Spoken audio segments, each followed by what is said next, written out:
విజయవాడ నగరంలో రంజాన్ పర్వదినాన్ని పురస్కరించుకొని ముందుగా ముస్లిం సోదరీమణులందరికీ కూడా మరి రంజాన్ మాసపు ప్రారంభ శుభాకాంక్షలు తెలియజేస్తున్నాం.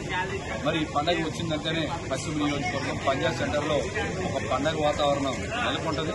ఈ పండుగ వాతావరణం తేవడానికి చాలా బలంగా కృషి చేసినటువంటి మరి వ్యక్తి సలీం గారు.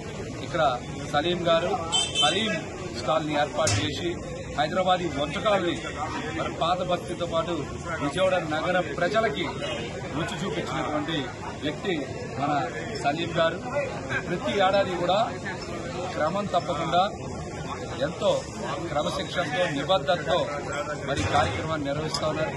మరి అదేవిధంగా ఈ హలీం సెంటర్ ప్రారంభోత్సవానికి ప్రతి ఏడాది కూడా మమ్మల్ని ఆహ్వానిస్తూ ఒక సోదరులాగా అభిమానిస్తున్నటువంటి సలీం గారికి కూడా నా హృదయపూర్వక కృతజ్ఞతలు శుభాకాంక్షలు తెలియజేస్తున్నా. వారు మంచిగా మరి హలీం సెంటర్ని నడపాలని అందరితో మమేకమై మరింత చక్కగా ఈ ఫుడ్ స్టాల్ని చక్కగా ఏర్పాటు చేశారని వారికి ధన్యవాదాలు తెలియజేస్తా. మరొక్కసారి సలీం గారికి నా కృతజ్ఞతలు తెలియజేస్తే చివరికి ఒక్క మాట, హలీం అంటేనే సలీం, సలీం అంటేనే హలీం అని కూడా తెలియజేస్తాను.